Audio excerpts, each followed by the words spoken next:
ننتقل بعدها إلى سورة النصر.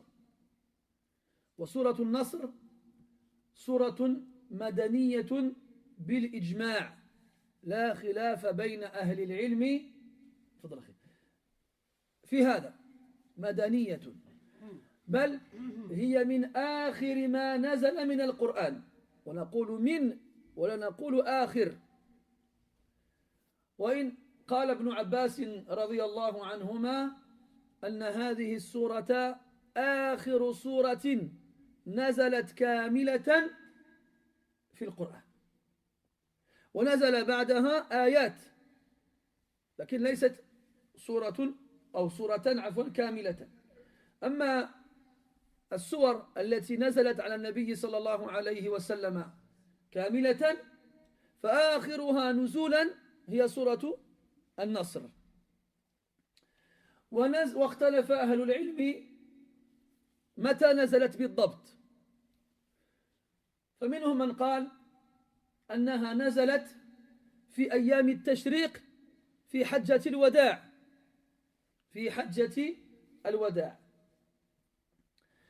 ونزل بعدها قول الله تبارك وتعالى: اليوم أكملت لكم دينكم وأتممت عليكم نعمتي ورضيت لكم الإسلام دينا. ونزل بعد هذه الآية من سورة المائدة بعد أيام آية الكلالة. ما هي آية الكلالة؟ أحد يعرف؟ هي آخر آية من سورة النساء. يستفتونك، أي نعم، يستفتونك قل الله يفتيكم في الكلالة إن امرؤ هلك ليس له ولد وله أخت فلها نصف ما ترك، الآية.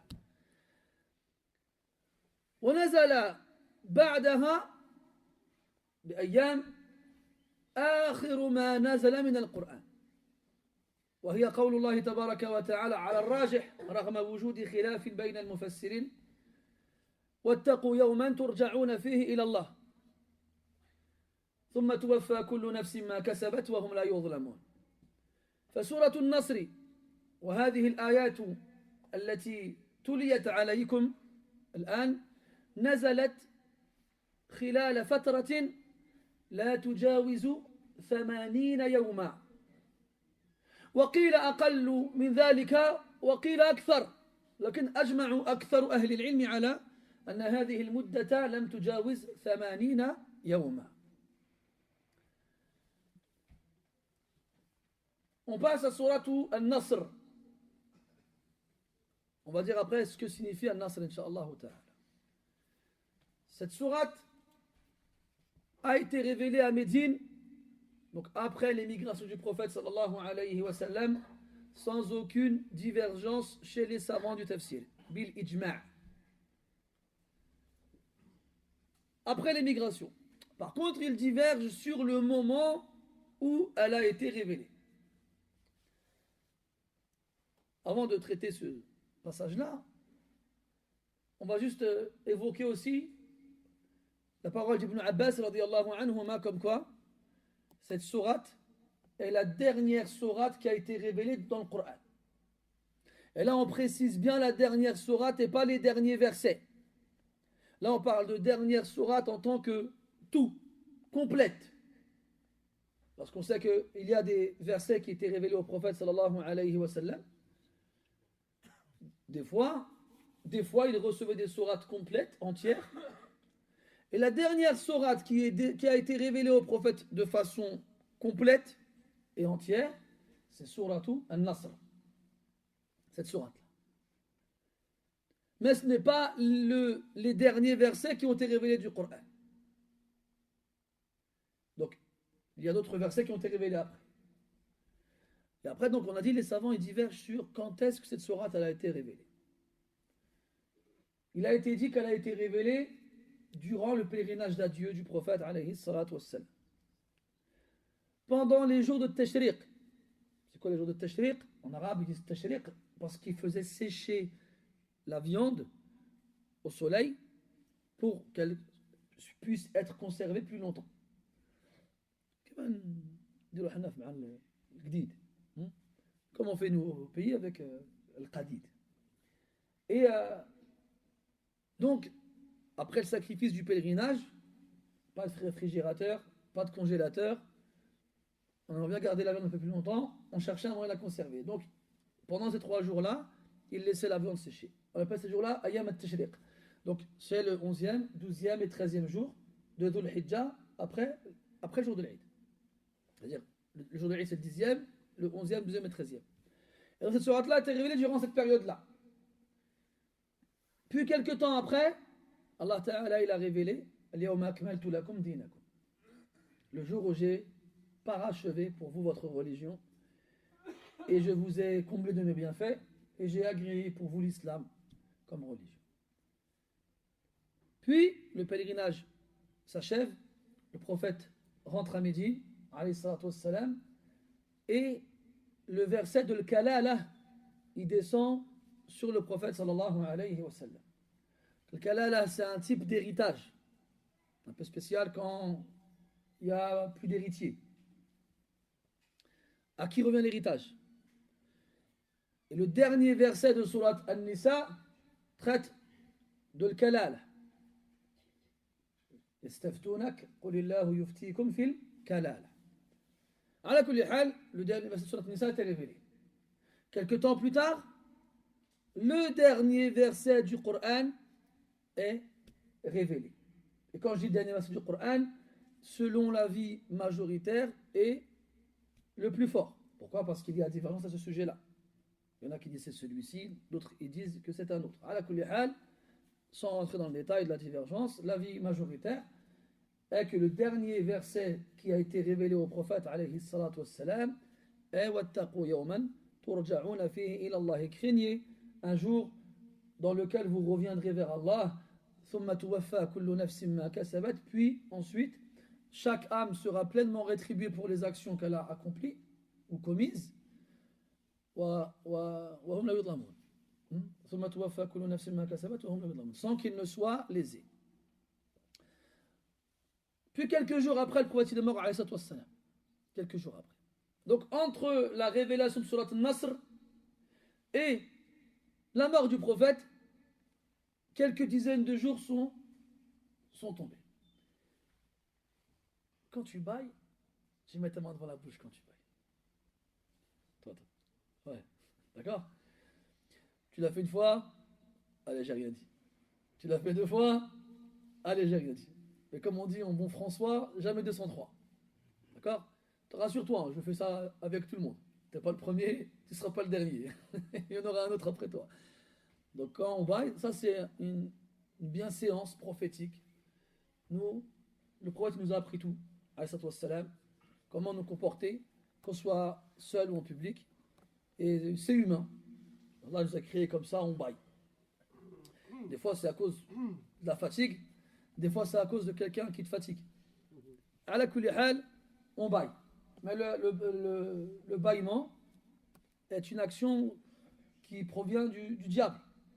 C'est pour ça qu'il faut la repousser au maximum. Alors si on a les mâchoires musclées, on serre. Si on ne les a pas suffisamment développées, on le fait avec sa main.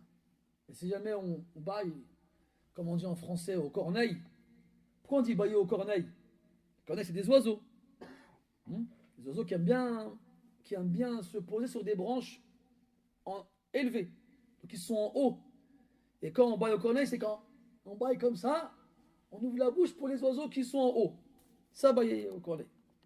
Je sais que je ressemble peut-être à un type d'oiseau, mais je ne pense pas que je ressemble à la corneille. Je ressemble plus à l'autruche qu'à autre chose. Ala kulli hal, on fait attention quand on est, que ce soit chez soi, à la maison, tout seul, entre 4 murs, ou bien à la mosquée avec les gens autour de soi. Si on est fatigué et qu'on a envie de bailler, alors on se retient ou bien on met ça. Donc je disais que Surat Nasr fait partie des dernières sourates du Coran. C'est la dernière sourate qui a été révélée au prophète sallallahu alayhi wa sallam entière. Puis après, d'autres versets ont été révélés. Et certains savants disent qu'entre la révélation de Surat Nasr et la mort du prophète sallallahu alayhi wa sallam se sont passés 80 jours. 80 jours. Je dis certains savants parce qu'il y en a qui disent plus, il y en a qui disent moins. Tout dépend à quel moment on estime que le prophète il a fait là le pèlerinage d'adieu. Et combien de temps il est mort après. Ça aussi c'est sujet à divergence. Il y en a qui ont dit 10 mois. 80 jours et 10 mois, c'est pas pareil. Il y en a qui ont dit plus, il y en a qui ont dit moins. Ala kulli hal, plusieurs dizaines de jours. إذن ناسب وجود هذه السورة في آخر القرآن تاريخ نزولها. Donc on remarque deux choses. La première, c'est que la présence de cette sourate-là à la fin du Coran correspond à la chronologie de sa révélation. Elle est la dernière sourate qui a été révélée du Coran et on la trouve à la fin du Coran. Ça c'est un point. هذا أمر.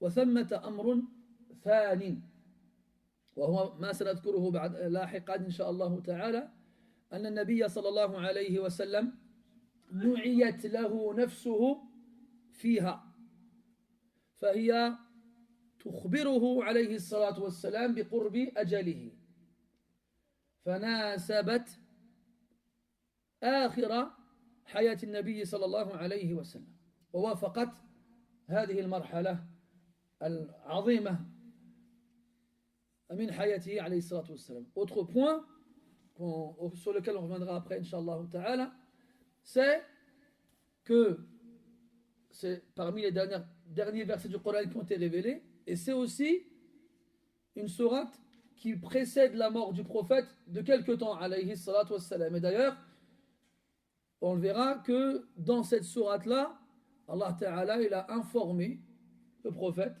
que son échéance était proche. Donc elle vient à la fin du Coran, dans l'ordre du Coran, dans l'ordre de la révélation et dans la fin de la vie du prophète alayhi salatu wassalam. C'est la fin. طيب سورة النصر قال الله تعالى إذا جاء نصر الله والفتح بسم الله الرحمن الرحيم إذا جاء نصر الله والفتح ورأيت الناس يدخلون في دين الله أفواجا فسبح بحمد ربك واستغفره إنه كان توابا. إذا لها أغراض نحوية ولغوية منها أنها ظرفية ومنها أنها شرطية ومنها أنها تحول الماضي إلى المستقبل. Déjà, premièrement, cette sourate commence par le mot إذا. إذا en français, on peut le traduire par lorsque. Et en arabe, elle a plusieurs fonctions grammaticales. La circonstance, donc elle indique un moment dans le temps. La condition, elle précède une condition et sa réponse. Et aussi, elle transforme, elle fait passer le sens du verbe au passé, qui vient après, au futur.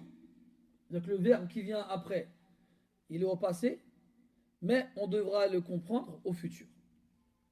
وأنا قلت لكم كثيرا أن الأزمنة في لسان العرب وإن كانت قليلة فقد يدخل على الفعل ما يحول زمنه أو زمن حدوثه. Je vous ai déjà dit que dans la conjugaison arabe, il y a 3 temps. Et qu'il y avait des préfixes donc qui précédaient le verbe et qui allaient changer le temps du verbe malgré le fait qu'il soit conjugué à un temps précis. Parmi ces préfixes-là, إذا جاء. Donc جاء, c'est le verbe جاء يجيء مجيئا. Ce qui signifie venir. جاء أتى أقبل إلى غير ذلك. Venir. Et le verbe ici, il est conjugué au passé. Et pourtant, quand on traduira, on dira lorsque viendra. Ou bien lorsqu'est venu. Et pas lorsque, je dis lorsque venu, lorsque viendra, ou bien lorsque vient, pardon. Et pas lorsqu'est venu. إذا جاء أمر الله إذا جاء نصر الله والفتح. Premièrement. ثم النصر في لسان العرب بمعنى العون. بمعنى العون. والنصر هنا جاء مضافا إلى اسم الجلالة نصر الله، لأن الله تعالى يقول في آية أخرى وما النصر إلا من عند الله. ووعد الله عز وجل عباده المؤمنين بالنصر في آيات كثيرة، وأخبرهم بأنه نصرهم في مواطن كثيرة، وأمرهم أن ينصروا دينه ليحظوا بنصره، فالجزاء من جنس العمل. قال الله عز وجل ولقد نصركم الله ببدر وأنتم أذلة. وقال سبحانه لقد نصركم الله في مواطن كثيرة.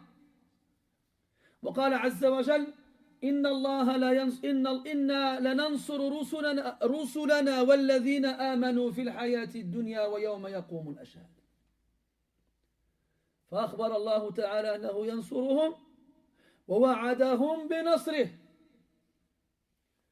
وأمرهم بأن يكونوا من أنصاره وأن ينصروا دينه. قال الله عز وجل يا أيها الذين آمنوا كونوا أنصار الله أو كونوا أنصارا لله. وقال سبحانه إن تنصروا الله ينصركم ويثبت أقدامكم.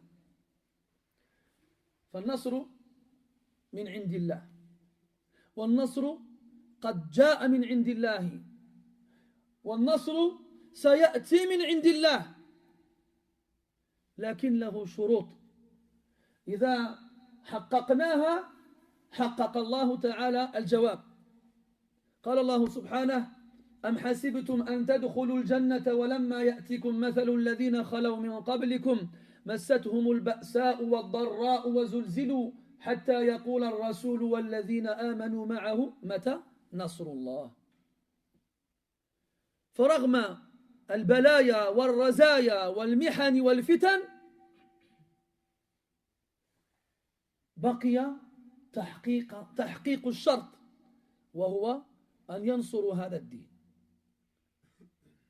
فلما كاد المؤمنون أن يغرقوا في لجج وأمواج الفتن جعلوا يتساءلون متى نصر الله، هذا النصر الذي وعدنا الله تعالى إياه. فقال عز وجل ألا إن نصر الله قريب قريب وبل أقرب إلى أحدكم من شراك عليه. لكن ما دمتم مقصرين مفرطين في أداء الشرط سيتأخر عليكم جزاؤه، سيتأخر عليكم جزاؤه. وانظر إلى النبي صلى الله عليه وسلم، لم يقصر ولم يفرط واجتمعت فيه جميع الشروط، لكن الله تبارك وتعالى أخر النصر إلى قرب أجله ليرى الناس كيف ينبغي أن يكونوا وأن يفعلوا حتى ينصرهم الله عز وجل. يا أيها الذين آمنوا إن تنصروا الله ينصركم ويثبت أقدامكم. فأين نحن من نصرة دين الله عز وجل؟ ماذا فعلنا وماذا عملنا وماذا قدمنا حتى نقدم العذر لله عز وجل يوم القيامة؟ يا رب قد فعلت. فأينا يستطيع أن يقول ذلك الآن؟ فإن لم تستطيع أن تقوله الآن فكيف تقوله بعد ذلك إن لم تفعل شيئا؟ Al-Nasr, en arabe, en français plutôt, on le traduit par le secours. Secourir. Venir au secours d'eux. En arabe, plus précisément, même si ce n'est pas très lointain, ça veut dire aider. Al-aoun. Venir à ton aide. Venir t'aider, te secourir. Donc les sens ne sont pas très lointains, on l'acceptera. Et dans le Coran, donc ici, pardon, Allah Ta'ala dit إِذَا جَاءَ نَصْرُ اللَّهِ وَالْفَتْحِ. Lorsque vient ou quand viendra l'aide d'Allah, c'est-à-dire le secours d'Allah. Et quand on regarde dans le Coran, on constate beaucoup de choses en rapport avec ce fameux Nasr. C'est que il est déjà venu. Allah il nous informe dans le Coran qu'il les a déjà secourus et aidés de nombreuses fois. À Badr, comme dans Surat Ali Imran, وَلَقَدْ نَصَرَكُمُ اللَّهُ بِبَدْرٍ وَأَنْتُمْ أَذِلَّةٌ. Certes, assurément, Allah vous a secouru lorsque vous étiez à Badr et que vous étiez qilla, une minorité. Et il a aussi dit dans Surat Tawbah, لَقَدْ نَصَرَكُمُ اللَّهُ فِي مَوَاطِنَ كَثِيرَةٍ وَيَوْمَ حُنَيْنٍ. Assurément, Allah vous a secouru dans de nombreux endroits. Dans de nombreuses circonstances. Et aussi le jour de Hunayn. Et aussi le jour de Hunayn. Le jour de Hunayn, c'était après la conquête de la Mecque, lorsque des récalcitrants parmi les Bédouins refusent de se convertir à l'islam et tentent une dernière opposition, confrontation avec le prophète sallallahu alayhi wa sallam en créant une coalition, puis une bataille est lancée. Ala kulli hal, le secours d'Allah est déjà venu de nombreuses fois. Puis, Allah dans le Coran nous informe que il sauve et il vient au secours et il aide ceux qui croient. Inna lanansuru rusulana walladhina amanu. Certes, nous secourons, nous aidons nos messagers et ceux qui ont cru, walladhina amanu. Et ceux qui ont cru. Fil hayati dunya ici-bas, wa yawma yaqumul ashhad. Et le jour où les témoins se lèveront. Donc ça, c'est une information qui a un caractère continu dans le temps. Toujours. Toujours Allah il sauvera ses messagers. Toujours Allah il sauvera les croyants. Puis là, tu vas dire, mais attends, regarde autour de nous. Combien de croyants il y a et regarde, est-ce que Allah vient à notre secours? Est-ce qu'Allah il nous aide? Et là, tu es obligé de prendre avec ce verset d'autres versets qui te mettent en évidence que pour avoir droit à ce secours et à cette aide, il y a une condition. Et que pour que cette condition elle soit remplie, Allah y met des causes.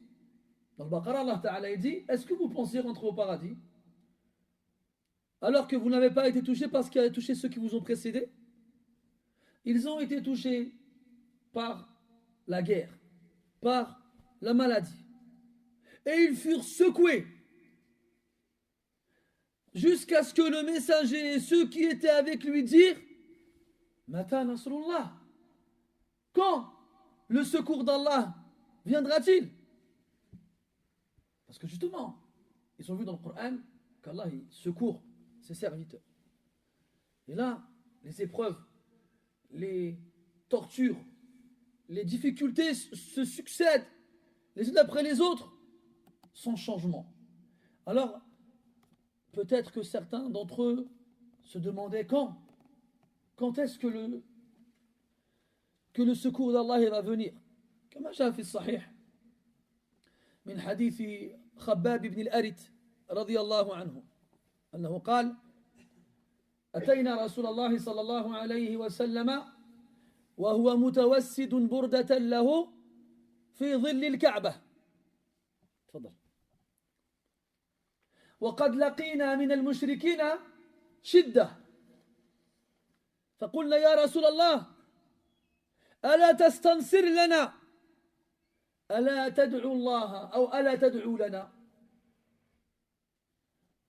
فقال النبي صلى الله عليه وسلم وقد اشتد غضبه كان الرجل من قبل يؤتى به فيحفر له حفرة فيجعل فيها ثم يوضع المنشار على مفرقة رأسه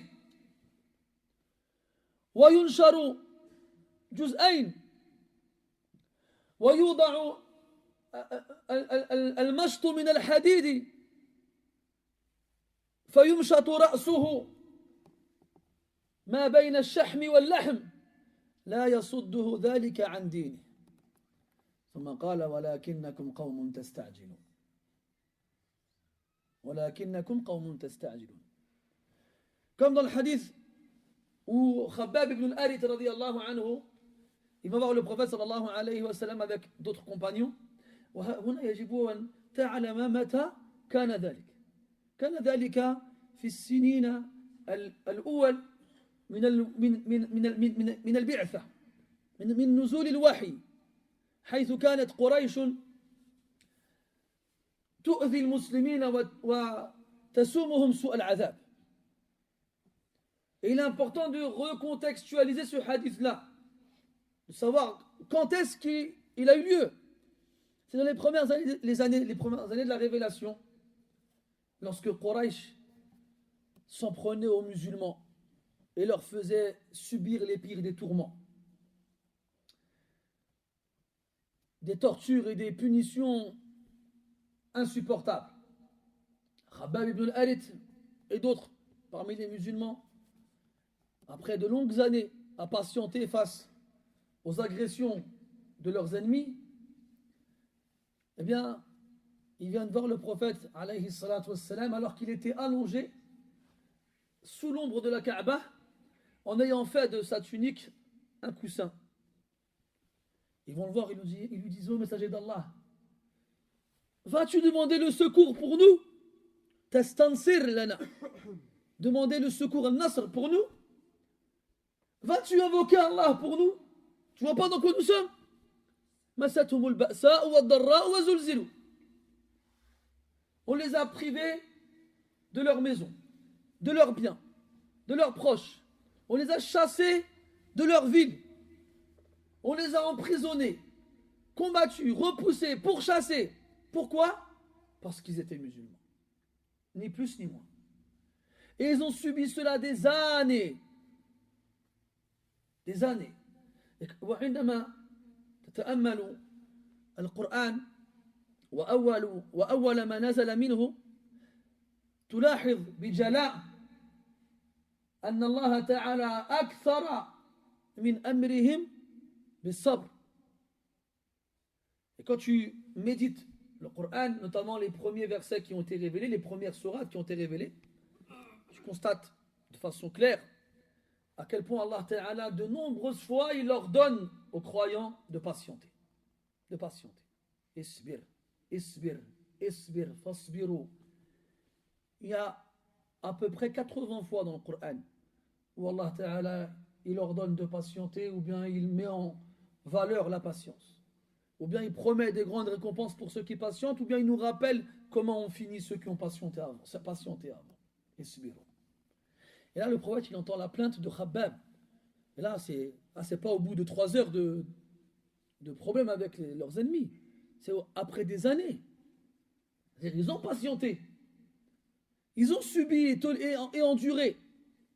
Mais pourtant, comme on dit, balagha saylu zuba, comme on dit en arabe. C'est la goutte d'eau qui fait déborder le vase. Pour qu'il déborde, il faut qu'il soit plein. Comme قال الشاعر شكوت وما الشكوى لمثلي عادة ولكن تفيض الكأس أو يفيض الكأس عند امتلائه.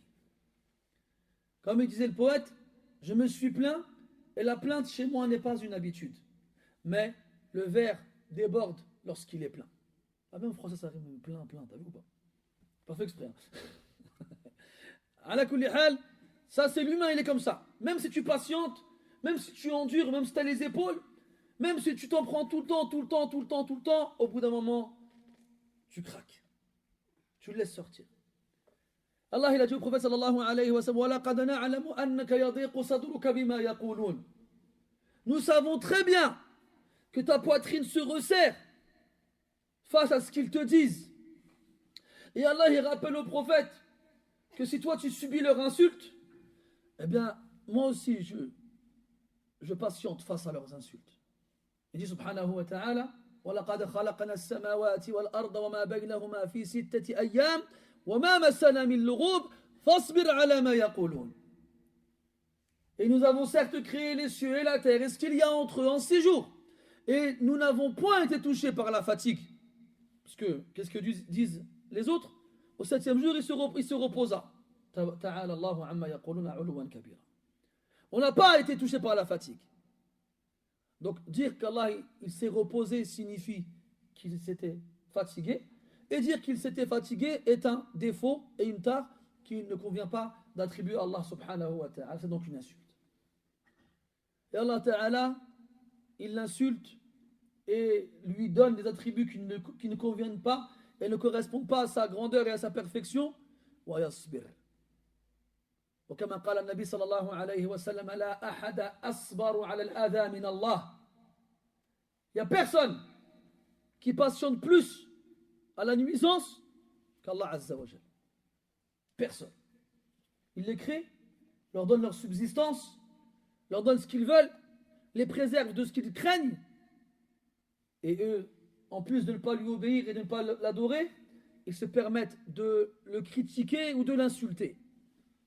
Et s'ils le voulaient, ils les extermineraient en un temps tellement court que dire une fraction de seconde n'est pas suffisant, c'est trop long déjà. Et il ne le fait pas. يصبر عليهم ويحلم عليهم ويرزقهم ويرسل إليهم الرسل وينزل عليهم الكتب ويهديهم ويغفر لهم ويدخلهم جنته. Allah Akbar. Il les crée, leur donne leur subsistance, leur envoie des messagers, fait descendre sur eux des livres, il les guide, leur pardonne et les fait rentrer au paradis. Ala kulli hal, on revient au verset sur notre Qaf. وَمَا مَسَّنَا مِن لُغُوبٍ. Et aucune fatigue ne nous a touchés. Puis après, il enchaîne en disant فَاصْبِرْ عَلَى مَا يَقُولُونَ. Endure ce qu'ils disent. ساحر كذاب شاعر كاهن مجنون. Qu'est-ce qu'ils disaient de lui? Sorcier, menteur, poète, devin, fou. C'est ce qu'ils disaient de lui constamment, jour après jour. الرسول بشر عليه الصلاة والسلام خير البشر سيد البشر لكنه بشر. Et le prophète aslam est le plus noble des humains et le meilleur d'entre eux. Mais il reste un humain. Comme Allah lui ordonne de dire dans le Coran, قُلْ إِنَّمَا أَنَا بَشَرٌ مِثْلُكُمْ. Je ne suis qu'un homme comme vous. Et donc, que ce soit physiquement ou émotionnellement, il est touché par ce qui nous touche. Et ça pesait sur lui de subir ces attaques verbales, quotidiennes. Alors Allah il lui rappelle, regarde, je suis leur créateur et leur pourvoyeur et je suis ci et je suis ça. Et regarde ce qu'ils disent de moi et pourtant je les laisse. Alors toi aussi, laisse. Fasbir ala ma yaqulun. Et donc, les Sahaba radiyallahu anhum, qui sont les meilleurs des humains après les prophètes et les messagers, ils ont subi beaucoup de choses. Beaucoup de choses. Et à la fin, ils sont venus voir le prophète. Ya Rasulallah, istansir lana. Demande le secours pour nous. Ud'ullah lana. Ils n'ont pas dit comme nous on aurait dit, ouais, c'est trop, il y en a marre, pourquoi on est des pieux, c'est des pervers, on est des croyants, c'est des mécréants, on adore Allah et eux ils adorent autre que lui, et on subit ce qu'on subit, et il nous arrive rien, comment ça se fait, c'est pas normal. Nous on aurait fait quoi? On aurait fait manifestation, on aurait fait la grève. C'est peut-être une chose de ce genre-là qu'on aurait pu faire. Regardez-nous. L'un d'entre nous, il va chez le médecin, il a mal à la poitrine, il ne se sent pas bien, il tousse, il a des migraines. Il va chez le médecin, je me sens mal, monsieur. On va faire des tests, je fais des prises de sang, il a akhirihi.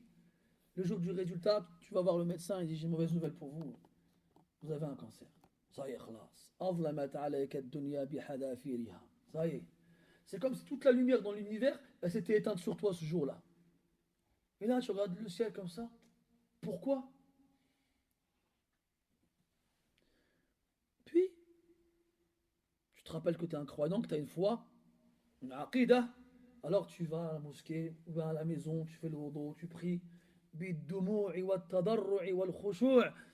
Avec les larmes et avec le recueillement et avec la supplication. Et tu demandes à Allah, Ya Rabbi shfini, Ya Rabbi shfini. Tu lui demandes d'une façon que tu ne lui as jamais demandé avant. ويقول النبي صلى الله عليه وسلم تعرف إلى الله في الرخاء يعرفك في الشدة. Et Allah, et le prophète dit sallallahu alayhi wa sallam, fais-toi connaître auprès d'Allah quand tout va bien. Ah, il te connaîtra quand tout ira mal. Mihna, c'est que il fait le mihna, on se rappelle. C'est que quand tout va mal, qu'on se rappelle. فأما الإنسان إذا ما ابتلاه ربه فأكرمه ونعمه فيقول ربي أكرمن وأما إذا ما ابتلاه فقدر عليه رزقه فيقول ربي أهانا كلا بل لا تكرمون اليتيم. لا إله إلا الله. Quant à l'être humain, quand son Seigneur l'éprouve, l'honore et le couvre de ses bienfaits, tout va bien. On se dit, ah, mon Seigneur, il m'a mis bien, il m'a honoré. Au film muqabil, il y a l'inverse. Quand il t'éprouve, parce qu'il y a deux types d'épreuves, dans le bien et dans le mal. Et quand il t'éprouve dans l'autre façon, il lui restreint sa subsistance. Il lui enlève ce qu'il lui avait donné. Il lui fait goûter la pauvreté après avoir connu la richesse. Ils se sont compte, il dit, ah, Rabbi Ahanan. Ah, mon Seigneur, il m'a avili. Et après, là, il dit, non, Kalla, balla tukrimuna al-yatim. ولا تحضون على طعام المسكين وتأكلون وتحبون. Non, ton Seigneur il t'a pas avili comme ça gratuitement, sans raison. Non. Allah dit dans le Coran وَمَن يُهِنِ اللَّهُ فَمَا لَهُ مِن مُكْرِمٍ. Celui qu'Allah il a avili, personne ne pourra l'honorer, personne. Mais tu crois qu'Allah il a avili comme ça sans raison? Hasha. Abadan. Il dit non. Si son Seigneur il l'a éprouvé ainsi, c'est parce que la tukrimun al-yatim. Vous n'honorez pas, vous, l'orphelin. Tu n'honores pas celui qu'Allah il a honoré, et après tu veux qu'Allah il t'honore toi? Non. وَلَا تَحَضُّونَ عَلَى طَعَامِ الْمِسْكِينِ. Et vous n'incitez pas les autres à nourrir les pauvres. وَتَأْكُلُونَ التُّرَافَ أَكْلًا لَمًّا. Et vous mangez l'héritage comme des gloutons, vous ne laissez rien. Et vous aimez l'amour exagérément. Vous aimez l'amour. Vous aimez les biens exagérément. C'est à cause de ça qu'Allah dayaqa rizqak. Qu'Allah il t'a wal jaza'u min jinsil amal. Et la rétribution elle est en conformité avec l'action. Regarde subhanallah. Ils ont dayyaq ala ghayrihim fadayaqa Allahu arzaqahum. Tu vois, ils ont non seulement ils n'ont pas honoré l'orphelin, mais en plus de cela, ils n'incitaient pas les autres à nourrir le pauvre, et l'argent quand il vient chez eux, alors là ils s'en remplissent avec le ventre. Alors Allah il a fait quoi? Il leur a enlevé. Wa ghaliban wa khudh hadhihi al-qa'idata wa sajjilha fi dhihnika wa iyyaka an tansaha. إذا حرمك الله تعالى نعمة منحك إياها فاتهم نفسك إما أن تكون قد استعملتها في غير طاعة الله أو تكون قد عصيت الله تعالى فيما يقابلها. Ça c'est une règle en or que tu dois garder en tête. Quand Allah te donne une chose que que tu convoitais, que tu as toujours voulu avoir, puis il te l'enlève, eh bien, soit tu n'as pas su l'utiliser comme Allah il veut que tu l'utilises, ou soit tu lui as désobéi dans une chose en rapport avec. En rapport avec. Regarde là. Allah il aura restreint leur subsistance parce qu'ils ont privé les autres de leur subsistance. Ala kulli hal. Nous on est comme ça. Illa man rahim Allah. Quand on est bien, mashallah, je suis pas malade, j'ai de l'argent, j'ai des enfants, une femme, mes parents ils vont bien, il n'y a pas de guerre, il n'y a pas de problème, alhamdoulilah. Ah, les musulmans, on est bien, alhamdoulilah. Demain, ton fils il meurt, ta mère elle tombe malade, tu suivrais ton travail, et il y a une guerre qui se déclare dans ton pays, tu dis, oh, qu'est-ce qui se passe là? Pourquoi? تعرفون خبر عروة بن الزبير أصيب بمرض في قدمه فقضى الأطباء بقطعها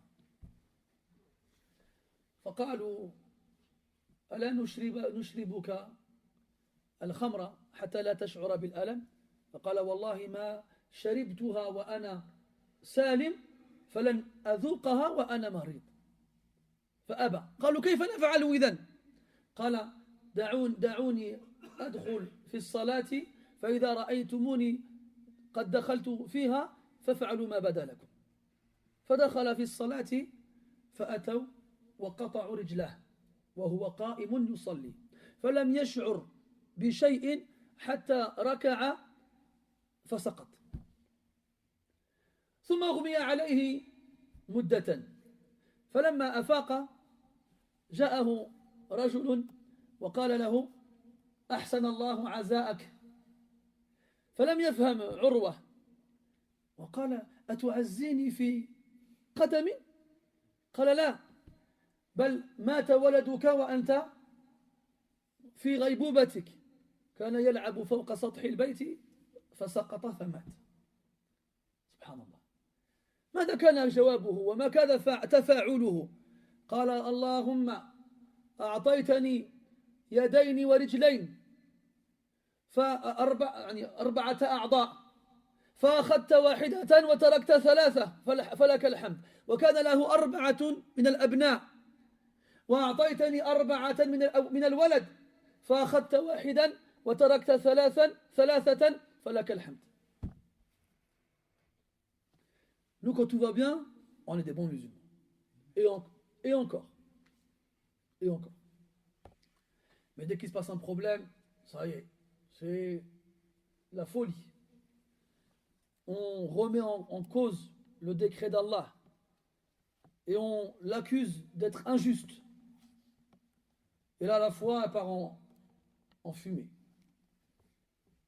Et imagine-toi quand ça vient tout en même temps. Tout en même temps. On dit non, c'est trop, je peux pas. Non, c'est pas juste. J'ai rien fait pour mériter ça. Waouh, mashallah. Tu sais mieux qu'Allah, toi. C'est comme il raconte avec Urwa ibn Zubayr, rahmatullahi alayhi. Il était malade. Il a été touché par, je crois on dit la gale. Non, pas la gale. La gangrène, exactement. La gangrène. Et avant qu'elle ne se répande dans tout son corps, il a fallu stopper la propagation. Et comment on fait? On ampute. On coupe le membre touché. Et ils lui ont dit, il faut qu'on te coupe la jambe. Il a dit, khalas, faites ce que vous voulez. Ils lui ont dit, mais nous, il faut qu'on t'anesthésie pour qu'on puisse te couper. Et alors, il leur demande, mais comment vous allez faire? On fait boire de l'alcool. C'est comme ça qu'ils faisaient à l'époque. Il a dit, non, jamais de ma vie, j'ai goûté une goutte d'alcool alors que j'allais bien. C'est pas maintenant que je vais le faire. Là, trouve autre chose. Ils ont dit, mais on n'a pas d'autre moyen, nous. Alors, il leur a dit, écoutez, laissez-moi faire la prière. Quand vous m'avez vu rentrer dans la prière, faites ce que vous avez à faire. Alors, il commence la prière, puis il est dans la lecture. Eux, ils viennent avec une épée bien aiguisée, et d'un coup, la jambe, elle est tranchée. il s'en est même pas rendu compte. Il est resté debout à prier. Et c'est seulement quand il est parti s'incliner qu'il a perdu l'équilibre et qu'il est tombé. Et après, il a perdu connaissance. Mais c'est pas fini. Jusqu'à présent, bon d'accord, et après. Pendant son coma, donc quelques temps plus tard, il se réveille, après être resté dans le coma, et un homme qui vient le voir et lui présente ses condoléances. Ahsanallahu azak. Et lui, il ne comprend pas, il dit, tu me présentes tes condoléances pour ma jambe? Il dit non. Il fait, tu as un de tes 4 fils, pendant que tu étais dans le coma, qui jouait sur le toit de la maison, et qui est tombé, et qui est mort. Wow. Imagine le choc. Tu te réveilles, tu te rends compte qu'il te manque une jambe, et juste après, on t'apprend que tu viens de perdre un enfant, le plus jeune des 4. Comment il réagit, lui? Il lève les yeux vers le ciel et dit, Allah, tu m'as donné 4 membres, 2 bras et 2 jambes. Tu m'en as repris une et tu m'en as laissé 3. Sois loué pour cela. Et tu m'as donné 4 enfants. Tu m'en as repris un et tu m'en as laissé 3. Sois loué pour cela.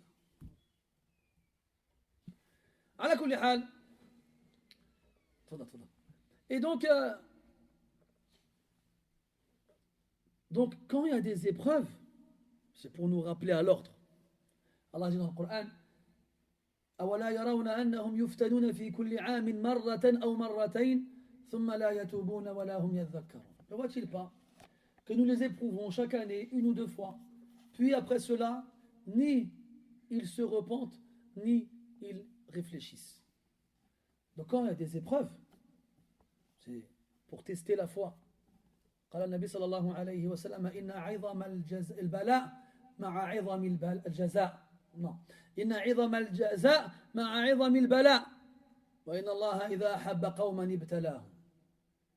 Prophète dit sallallahu alayhi wa sallam, la grande récompense vient avec la grande épreuve.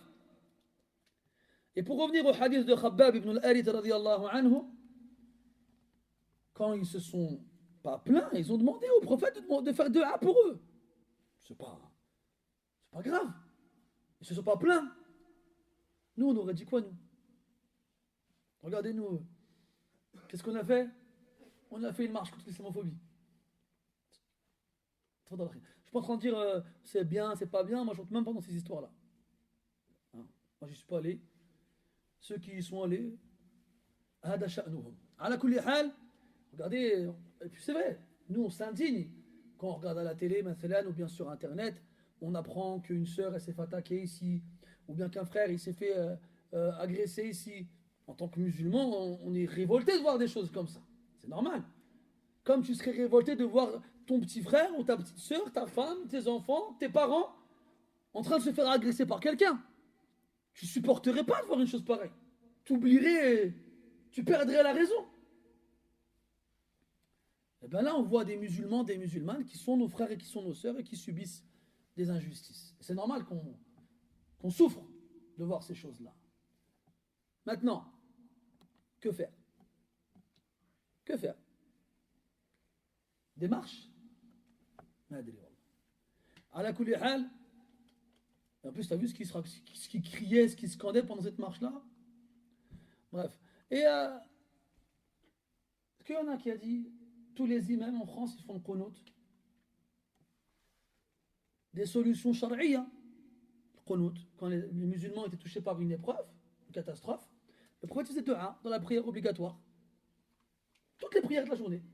Normalement, moi ça m'a traversé l'esprit, je ne vous cache pas. Hein. Après, j'ai eu peur d'être le seul fou à faire ça. J'ai pas voulu au khalif al-jama'a, je ne l'ai pas fait. Mais normalement, Allahu a'lam, c'est ce que les imams devraient faire. Dans les prières obligatoires, toute la journée, toute la semaine, on fait dua. On fait dua, le qunut. Mais non. Donc on ne qunut que dans le fajr quand on est maliki ou bien dans le witr quand on est pendant la ramadan. Ala kulli hal. On fait ça. Normalement, les gens, ils font tawbah. Parce que ces musulmans qui se font attaquer là, ils se font attaquer parce qu'ils représentent l'islam.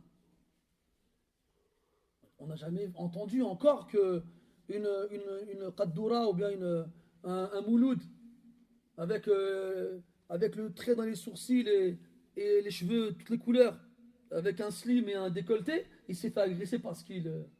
Non, au contraire, c'est ces mecs-là qu'on va mettre bien en haut devant tout le monde.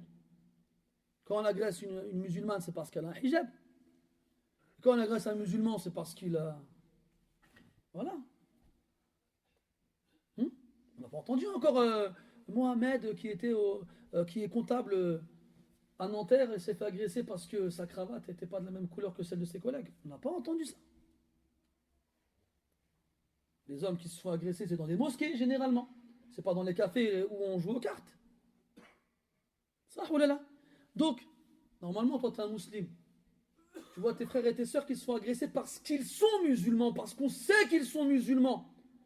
Tu devrais te dire, ah, moi, ça veut dire que les gens dans la rue, ils ne me considèrent pas comme eux.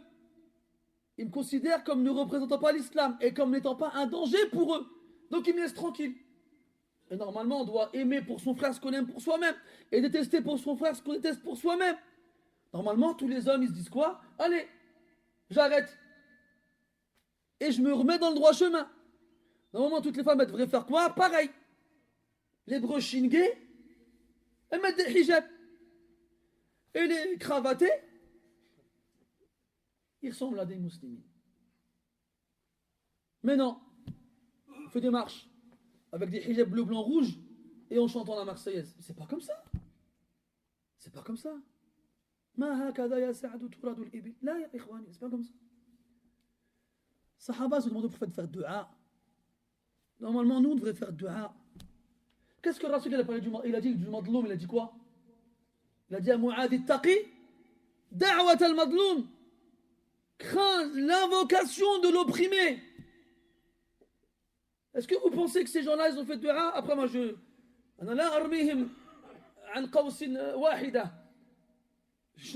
ne les vise pas tous derrière mon arc.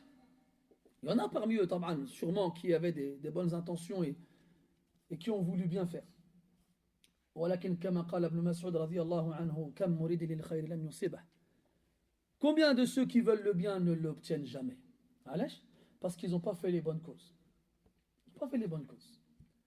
الدعاء سلاح المؤمن. سلاح المؤمن. C'est l'arme du croyant quand il n'a aucune arme pour se défendre. Rien. Il lui reste Rabbul Alamin. Au départ et à la fin. Nous, non. On cherche tous les moyens possibles, mais le moyen de base, ça, par contre, ça ne nous intéresse pas. Ala kulli hal. Et regardez la fin du hadith. Khabbab, il dit, fais des du'a pour nous, ya Rasulallah. Et Rasul mujab du'a. En fait, lui, s'il invoque Allah, Allah, il lui donne tout de suite. En fait, il se met en colère. Il se met en colère. Et il leur dit, avant vous là, on allait chercher un homme, on creusait un trou, et on le mettait dedans. Puis on ramenait une scie, et on lui posait au milieu de la tête, et on le coupait en deux. Et on le ramenait un autre, et on creusait un trou, on le mettait dedans, et on ramenait un peigne de fer, et on lui peignait la tête, jusqu'à ce que la chair qui recouvre son crâne laisse le crâne apparaître. Et après, la yasudduhu dhalika an dinihi. Ça ne les faisait pas sortir de leur religion. Ça ne les faisait pas perdre leur position. Ils restaient fermes dans leur foi. Et là, il parle à des gens. Il parle à des gens qui n'avaient tellement rien à manger qu'ils devaient accrocher une pierre à leur ventre. Ils trouvaient des pierres plates, ils les mettaient contre leur ventre et ils serraient. Je crois que c'est comme nous, même si je serre une pierre, ça ne va pas me faire grand chose. Je fais le shahma, c'est pas ça qui manque. Eux, c'était l'adam. Eux, comme on dit en français, c'est la peau sur les os. Pourquoi ils faisaient ça? Ils mettaient des pierres plates contre leur ventre et ils les serraient pour essayer d'atténuer la faim. C'est des gens, ils étaient tellement affamés qu'ils trouvaient un noyau de date et qu'ils le suçaient en espérant trouver encore quelque chose dessus. C'est des gens tellement ils trouvaient rien à manger ils mangeaient les feuilles des arbres. Et vous savez bien que les arbres qui poussent à Mecca, c'est pas comme ceux qu'on a nous. Vous avez vu, nous? On a des cerisiers, des pruniers, des pommiers, ils sont dans la rue comme ça. Il y a tellement de personnes qui cueillent ces fruits qui pourrissent. Et ce matin, je faisais des courses. J'étais à la caisse. Et il y avait une dame devant moi, elle avait mis sur le tapis un sachet de salade. Ça s'appelle de la mâche. Je regardais ça comme ça, je me dirais de l'herbe ce truc-là. Je me suis rappelé mon grand-père quand il me racontait, rahmatullah alayhi, quand la première fois qu'on lui a ramené de la salade, il a dit: ouais, je me pour un lapin, quoi. C'est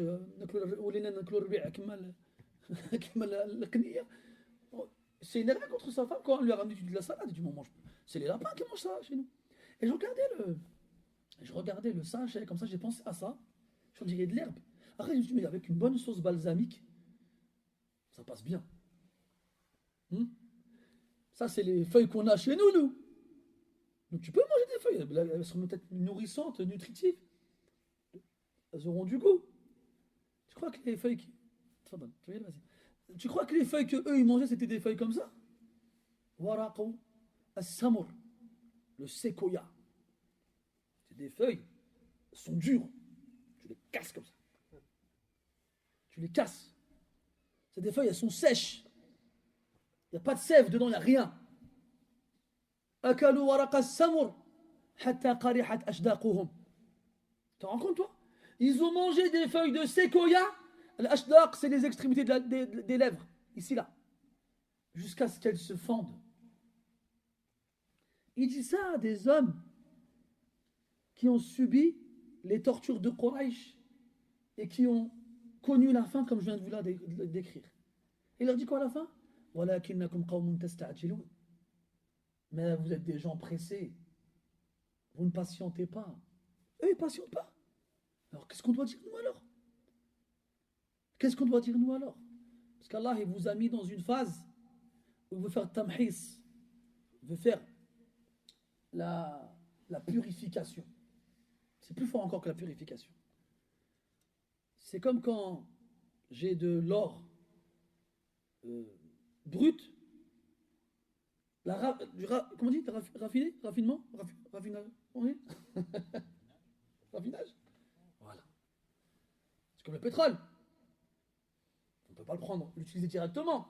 Il y a des raffineries qui travaillent la matière première pour qu'on puisse s'en servir. Pareil pour l'or. Pareil pour le diamant. Ça se trouve, un jour, tu es rentré dans une grotte, tu as vu un morceau, un bout de verre, et tu es parti. C'était du diamant. Ça se trouve. Parce qu'il le travaille. Et bien c'est pareil. C'est l'or. Ben le forgeron, il a un four, il rentre l'or dedans et il laisse le feu le purifier. Quand il a bonne température et que le feu a fait son travail,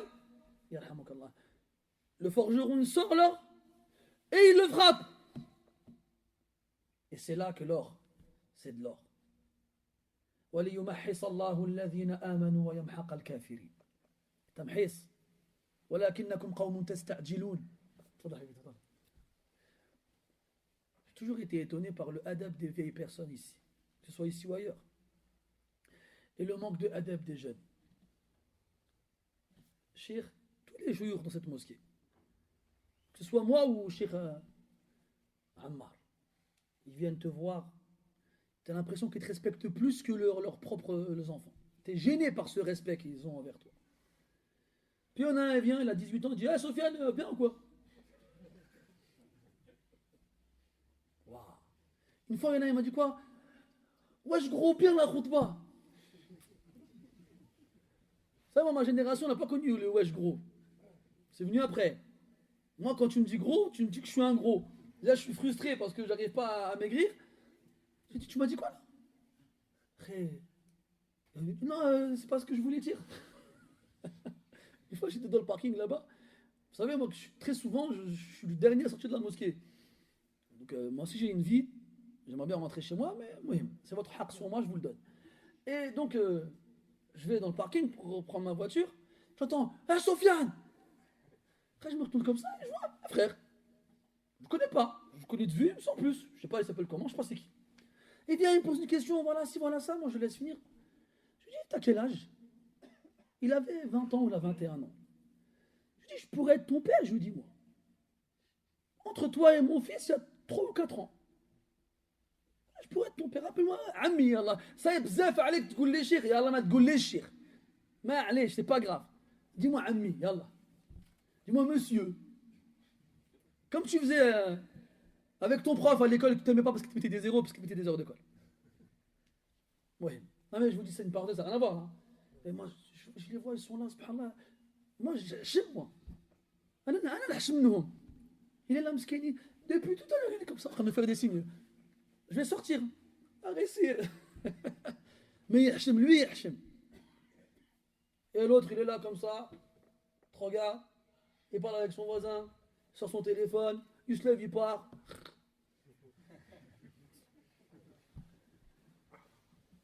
Donc, on parlait de Tamhis.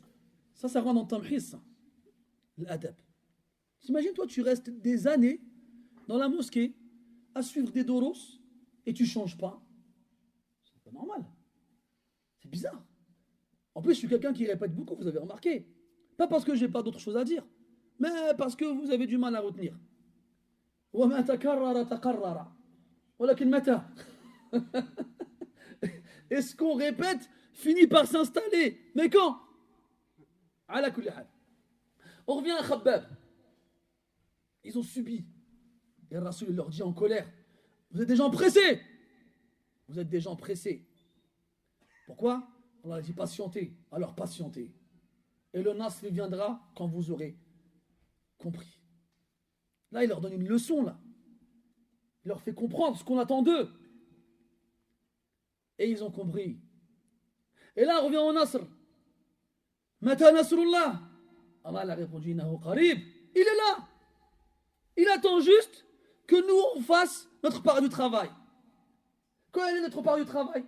Comme la rétribution est conforme à la nature de l'action, eh bien, nous aussi, on doit aider.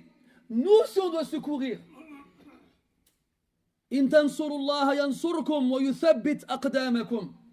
Si vous sauvez Allah, dans le sens sa religion, parce qu'Allah, il n'y a personne, il n'a pas besoin, il ne craint rien ni personne pour qu'on le sauve.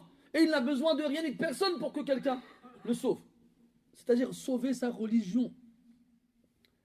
T'as fait quoi toi pour sauver la religion d'Allah subhanahu wa ta'ala? T'as fait quoi? Après on ne te demande pas de porter, de prendre l'épée et d'aller combattre. Ne serait-ce que te lever la nuit avant le fajr. Tu fais les ablutions quand les gens y dorment. Tu fais rak'atayn dans ton sujoud. Et tu verses une larme. Une seule. Pour ce qu'on fait à la religion d'Allah Azza wa Jal sans que personne ne fasse rien. Tu fais ça?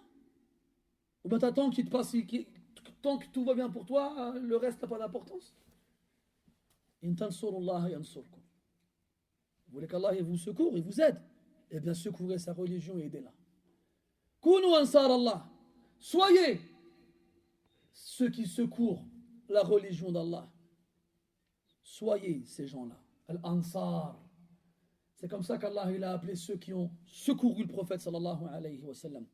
لقد تاب الله على النبي والمهاجرين والأنصار والسابقون الأولون من المهاجرين والأنصار. Allah Azza wa Jal, il les a appelés comme ça. Et nous les appelons comme ça. إلى أن يرث الله الأرض ومن عليها وفي الآخرة يكونون من الأنصار. Al-Ansar. Vous savez, après la conquête de la Mecque, quand le prophète il était à Mecca, Allah lui donnait la victoire. Les Ansar, ils étaient inquiets. Ils avaient peur. Ils disaient, c'est bon, khalas. Allah il a secouru le prophète. Il est retourné chez lui. Il ne va pas revenir à Médine. Et ils étaient tristes. Et le Rasoul, il a compris. Il a compris. Et les ajma'. Après, il leur a dit, Allah ne vous a pas guidé par moi. Allah ne vous a pas élevé par moi. Allah ne vous a pas... Il leur cite plusieurs choses. Et il répondait, Al-minnatu lillahi wa rasulih, al-minnatu lillahi wa rasulih. En gros, ils acceptaient, c'est vrai, c'est vrai, c'est vrai. Après, il leur a dit,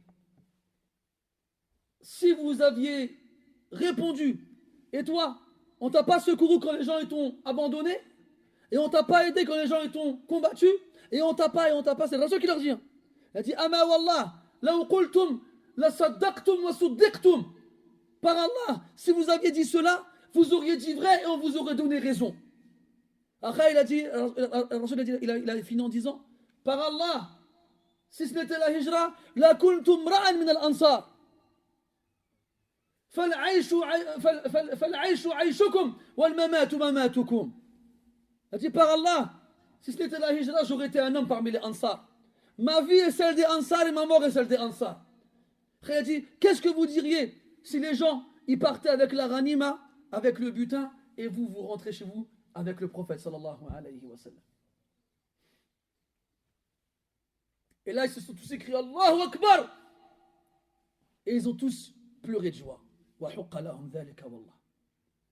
Jusqu'à ce qu'il ait dit dans un autre hadith sallallahu alayhi wa sallam, Istawsu bil ansari khayra. Soyez bons envers les ansars. Ahsinu ila muhsinihim wa tajawazu an musiihim. Soyez bienfaisants envers celui d'entre eux qui fait du bien et pardonnez à celui d'entre eux qui fait du mal. Al-Ansar.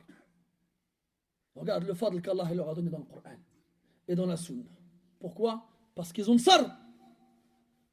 Ils ont le sar. In tansurullah yansurkum wa yuthabbit aqdamakum. Et fi'lan, les musulmans avec le prophète, ils ont le sar le prophète.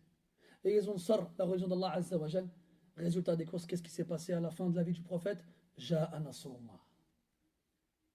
Idha ja'a nasrullahi wal fath. والفتح نوع من النصر وهو من باب عطف الخاص على العام نظيره قوله تبارك وتعالى من كان عدوا لله وملائكته ورسله وجبريل وميكال فجبريل وميكال ملائكة ورسل ومنه قوله تبارك وتعالى حافظوا على الصلوات والصلاة الوسطى فالصلاة الوسطى من الصلوات فهو من باب ذكر أو عطف الخاص على العام والفتح جاء في القرآن على معاني عدة معناه في الأصل هو ضد الإغلاق ومنه قوله تبارك وتعالى ولما فتحوا متاعهم وجدوا بضاعتهم ردت إليهم فتحوه بعد أن كان مغلقا فهذا الفتح يدرك بالبصر وهناك فتح يدرك بالبصيرة وفتح بمعنى الفصل ومنه قوله عز وجل على لسان موسى عليه السلام ربنا افتح بيننا وبين قومنا بالحق وأنت خير الفاتحين أي افصل بيننا والفتح في القرآن يدل على حدثين مهمين أولهما صلح الحديبية وهو المراد في قوله تبارك وتعالى إنا فتحنا لك فتحا مبينا والثاني فتح مكة وهو المراد بقوله تبارك وتعالى لا يستوي منكم من أنفق من قبل الفتح وقاتل من قبل الفتح أي فتح مكة فلما جاء الفتح في القرآن بمعان مختلفة اختلف العلماء في معنى الفتح هنا على أقوال أشهرها وأكثرها أنه فتح مكة لمناسبة نزول هذه السورة وتاريخها أو تاريخه نعم وقيل هو فتح القصور والمدائن وقيل هو فتح سائر البلدان والقول الأول هو الأرجح والله تعالى أعلم وقد سبق أن هذه السورة نزلت بعد فتح مكة ونزلت في حجة الوداع فتعين أن يكون المراد بالفتح هنا فتح مكة والله تعالى أعلم بالصواب. Puis on a le fath. Le fath en français, par rapport au sens du verset, c'est la conquête. Conquérir. Et en arabe, le mot fataha veut dire ouvrir. Et le verbe fataha dans le Coran, ou le mot fath, vient dans plusieurs contextes. Ce qui indique qu'il a plusieurs sens. Le sens de base, ouvrir. Donc ce qui s'oppose à fermer. Comme dans le verset où Allah Ta'ala dit dans Surat Yusuf, et lorsqu'ils ouvrirent leurs bagages, ils y trouvèrent leurs marchandises. Fatahu. Il y a fataha dans le sens de séparer, dissocier. Comme dans le verset Rabbana ftah baynana wa bayna qawmina bil haqq. Ô notre Seigneur, sépare entre nous et notre peuple bil haqq, avec justice, avec la vérité, par la vérité. Puis après, on a donc une ouverture qui se capte avec la vision oculaire, et on a une ouverture qui se capte avec la vision du cœur.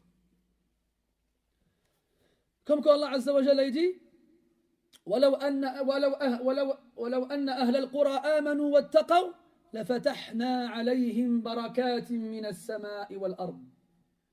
Et si les habitants des cités avaient cru et étaient pieux, alors nous aurions ouvert sur eux les bénédictions de la terre. Ces bénédictions-là, tu les captes avec ton cœur.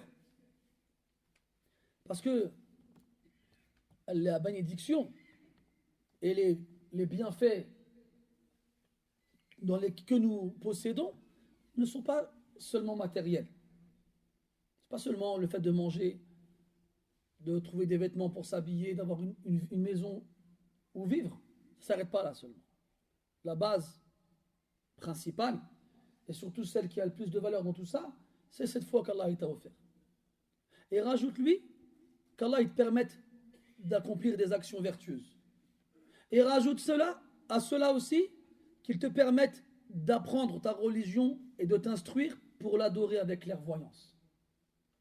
Tout ça c'est un fath min Allah subhanahu wa ta'ala.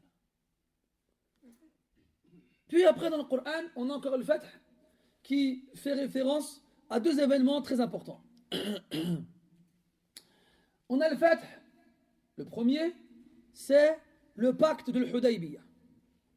Le Hudaybiyah, ça fait référence à une zone, une région à la Mecque qui se trouve actuellement à peu près au niveau des Jamarat quand vous faites le pèlerinage à Mina. Vous avez vu les stèles qu'on lapide pendant le pèlerinage.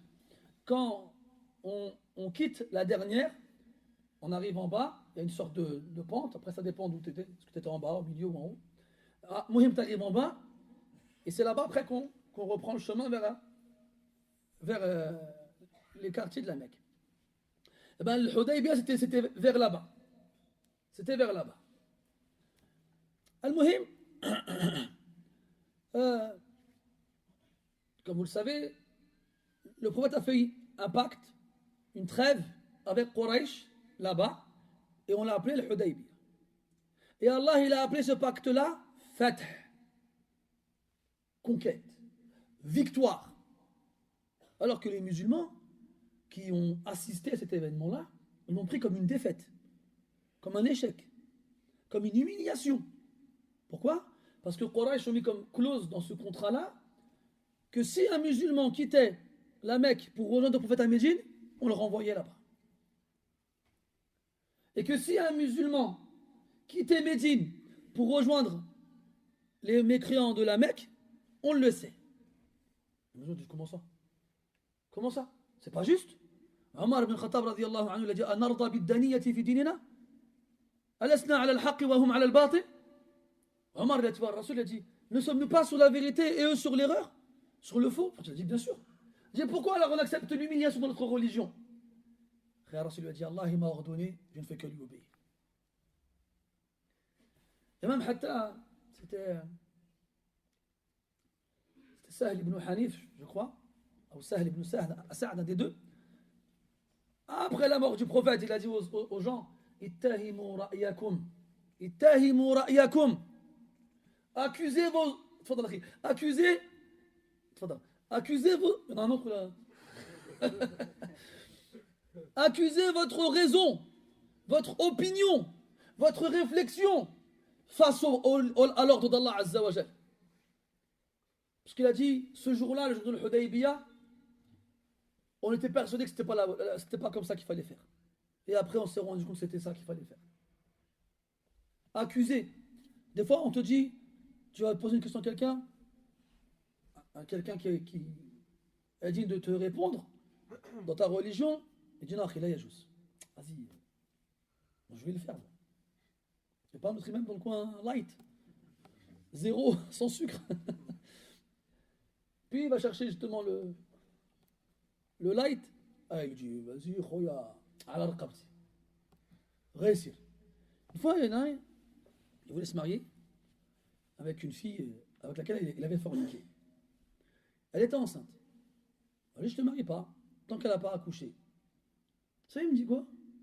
Il me dit, ah, moi je vais voir n'importe quel imam, il me marie avec elle. Je dis, bah vas-y. Je dis, vas-y. T'as cru que là, t'allais changer mon avis en me disant ça? Oh, tu m'as convaincu, ça c'était l'argument irréfutable. Pourquoi je n'y ai pas pensé plus tôt? Je lui dis, tu sais quoi, même va à la Mecque. Va voir l'imam de la Mecque. Et il te marie. Ton mariage, il est bartel. Ça te va? Faqdi ma antaqab. Et Allah, il y a un problème. Donc, beaucoup d'entre nous, malheureusement, on est comme ça. On vient, on demande la... Et quand après, quand la réponse ne convient pas, on dit, mais pourquoi? C'est quoi le délil? C'est un zani. Il me demande, c'est quoi le délil? Donc, Sur'ana man taqala min az-zina ila al-fiqh. Mashallah, je ne savais pas qu'on pouvait devenir aussi rapidement un savant. Oui, passer du firage de sa zaniya à l'istidlal, c'est quoi le délil? À la base, la zouina, tu connais le délil, toi? ولو أعطيتك إياه أكنت تفهمه? Et si je t'avais donné que tu aurais compris le délil, toi? Mohim, c'est quoi le délil? Mashallah. Je fais, tu connais le délil, toi, qui interdit le zina? Tu le connais pas? Tu n'es pas au courant que c'est haram de faire zina? Non, tu n'es pas au courant. Il faut arrêter, là, quand même. Tu sais, souviens-toi de la situation, quand même. Tu as fait zina. Tu as mis une fille enceinte. C'est pas ta femme. Et là, tu veux naqash dans des masal ilmiya. Oh. Je fais quoi d'arrêt? قضي الأمر الذي فيه تستفتني. Ça y est, خلاص. Tu m'as posé une question, je t'ai répondu. Ne cherche pas à débattre. C'est fini. Il s'est levé, il est parti, il va savoir ce qu'il a fait. Al-Muhim, elle est là notre réalité à nous. Elle est là. Et c'est vieux. C'était une chose grandiose. Ce jour-là, Omar et d'autres compagnons, ils ont dit au prophète, mais pourquoi t'as accepté ça? C'est de l'humiliation. Alors il leur a dit, Allah m'a ordonné, je lui obéis. Sami'na wa ata'na. Et après, Allah il a révélé, Inna fatahna laka fathan mubina. Allahu Akbar. Cette chose-là qui a été vue par les meilleurs des hommes après les prophètes, comme étant une humiliation et un échec et une défaite, Allah il a appelé victoire et conquête. Ittahimu ra'yakum. Accusez votre raison. Quand le Coran y vient, quand la Sunna vient, il n'y a plus la qawla li ahad. Lam yabqa li ahadin qawl.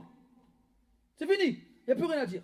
وما كان لمؤمن ولا مؤمنة إذا قضى الله ورسوله أمرا أن يكون لهم الخيرة من أمرهم ومن يعص الله ورسوله فقد ضل ضلالا مبينا. Il n'appartient pas à un croyant ou à une croyante, lorsque l'ordre d'Allah et de son messager viennent, d'avoir le choix d'eux-mêmes. Et quiconque désobéit à Allah et son messager, c'est certes égaré d'un égarement manifeste. إنما كان قول المؤمنين إذا دعوا إلى الله ورسوله ليحكم بينهم أن يقولوا سمعنا وأطعنا. La seule parole que les croyants doivent avoir lorsqu'Allah et son messager jugent entre eux est de dire on a entendu, on a obéi. Là. آمن الرسول بما أنزل إليه من ربه والمؤمنون كل آمن بالله وملائكته وكتبه ورسله لا نفرق بين أحد من رسله وقالوا سمعنا وأطعنا. وقالوا سمعنا وأطعنا. Et dans l'autre verset,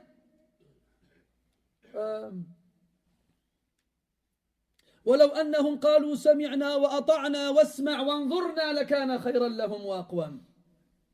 حنا on est là, l'imam il dit استووا اعتدلوا الله أكبر. On entend toujours سمعنا وأطعنا الله أكبر. علاش؟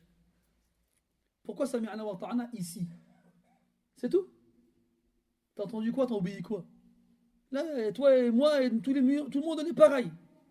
C'est facile. Nous on veut que tu se mets et tu t'es dans les choses que toi tu... j'ai pas envie, ça c'est dur ça. Non. أفتؤمنون ببعض الكتاب وتكفرون ببعض. سمعنا وطعنا هنا حد سهلة والأخرى اللي صعيبة شوية لا ما نسمعوش ما نطيعوش. قولوها حتى هي تما. Dites-la dans l'autre aussi. Pourquoi vous la dites pas dans l'autre? Zakat, صعيبة. الحج, صعيبة. وهذه, صعيب. أما صلاة تبني la mosquée, قاع الناس يصلوا سمعنا وطعنا. Après il sort de la mosquée, يشعل واحد قرو يكمي قدامك. Après il finit la prière, il sort, il prie, il fume. Une fois je l'ai attrapé dans le parking. On venait, c'était la prière. On venait comme ça, on s'est garé en même temps. Il m'a pas vu, il sort de la voiture, il avait une cigarette. J'ai regardé, je me suis posé des questions. Je savais pas s'il venait à la mosquée en fait, je savais pas. Donc je lui ai accordé le bénéfice du doute. J'avance comme ça, puis on finit par marcher l'un côté de l'autre. Et il me voit. Qu'est-ce qu'il fait? Il jette sa cigarette. Et là j'ai compris qu'il venait à la mosquée lui aussi. Je dis qu'est-ce que je fais? Je lui dis pas. J'aurais pu lui dire, réellement j'aurais pu lui dire. En fait, أنا استحييت منه حيث استحيا مني. Moi j'ai eu de la pudeur pour lui parce qu'il en a eu pour moi. Quand il m'a vu, il a caché sa cigarette. Il a jeté كاع. ولكن يا حبيبي انت تشعل القروق قبل ما تمشي للجامع باش تخنز الريح تاع المصلي. Tu fumes une cigarette avant d'entrer dans la mosquée, t'as compris le principe pour toi? Tu vas empester l'air dans la mosquée. Viens pas. ما تصليش في المسجد صاحبي, صلي في بيتك. أحسن لك. C'est mieux pour toi والله. ولا حول ولا قوة إلا بالله. تفضل أخي. الشاهد سمعنا واطعنا. Donc الفتح, vous vous souvenez, اتهموا رأيكم. Quand tu viens, tu demandes à l'imam halal ou la haram? Et tu espères que Rabbi dit halal. Et il dit haram. Mince. صعيب الحل ده. c'est dur, comment on va faire? لا دي سمعنا واطعنا. وخرجت لك صعيبة ثقيلة, même si c'est dur, c'est lourd. قول سمعنا واطعنا. Allah il va l'alléger pour toi et te le rendre facile. Et là, quand ton aql ne comprend pas, il n'accepte pas. Ah non, c'est pas normal, c'est pas juste. Hein. Comme on entend certains dire pour certaines choses. Comme on entend avec al-miraf, avec l'héritage. On entend des gens qui se disent musulmans. Ah non, c'est pas juste que la femme elle est la moitié de la part de l'homme. Masha'Allah. C'est pas juste. أليس الله بأحكم الحاكمين فين درت هذه؟ Hein? Tu l'as mis où ce verset toi?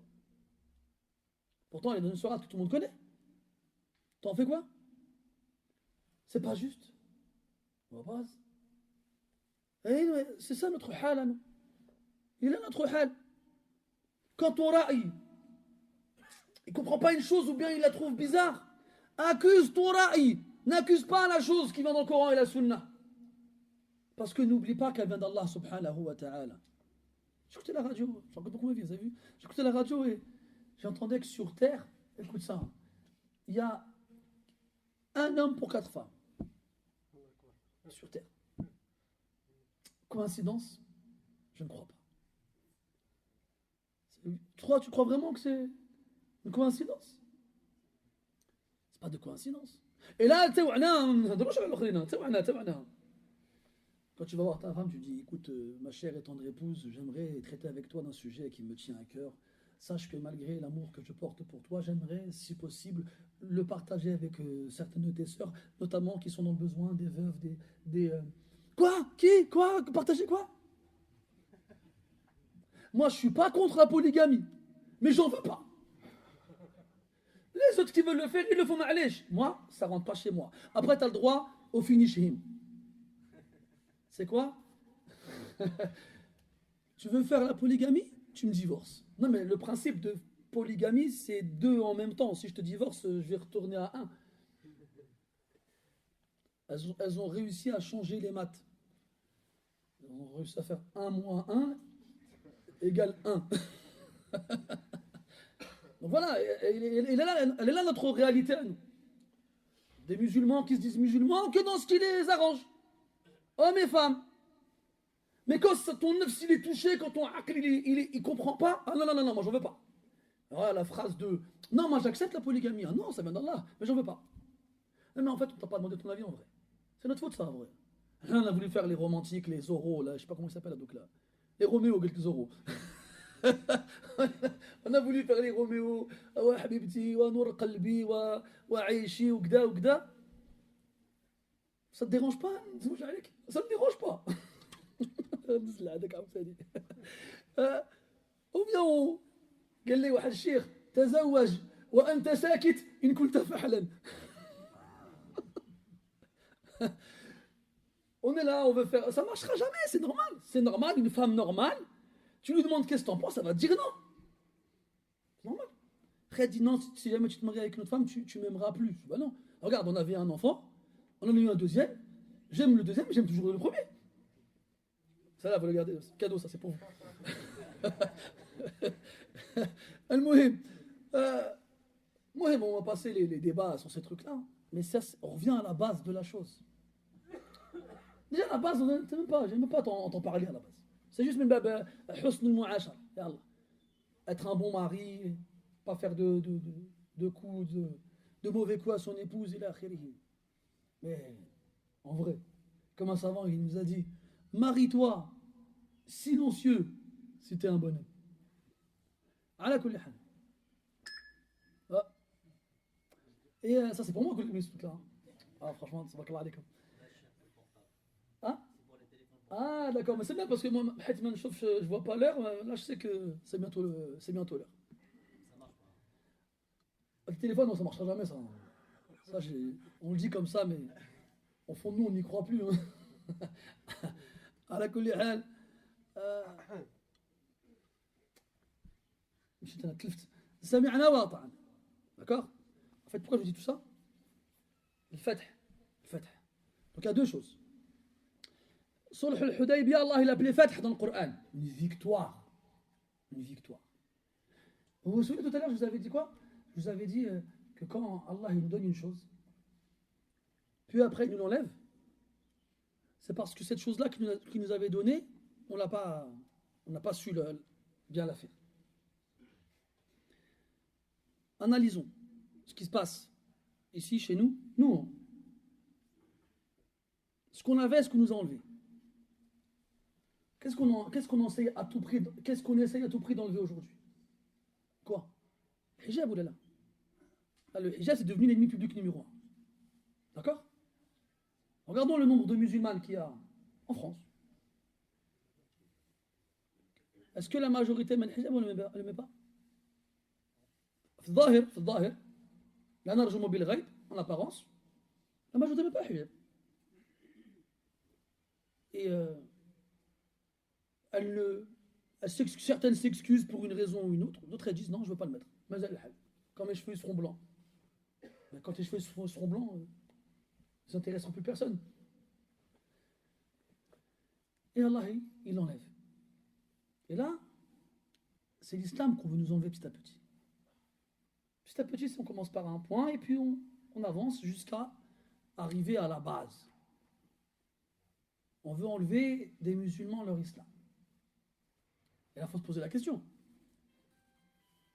Si ces choses-là qu'on nous enlève, pourtant il y a longtemps, il n'y a pas longtemps de ça, je me rappelle, beaucoup disaient, en France, tu appliques mieux l'islam que dans les pays musulmans. Ça, on n'a pas entendu plein de fois cette phrase-là? Tu peux dire la même chose maintenant? Tu peux le dire? Je peux encore continuer à le dire? Avant à Roissy, moi je travaillais à Roissy au début des années 2000. On priait normal. Je me rappelle, j'étais à Air France, intérimaire. J'étais à Air France, on avait un petit couloir, on faisait la prière, on était 3. On priait. Il y a, je ne sais pas comment ça s'appelle, des hauts placés. Hein. Il est venu, voilà ça, avec 2 secrétaires. Ils nous ont vu prier, ils ont entendu qu'on faisait la prière. On ne peut pas passer devant nous.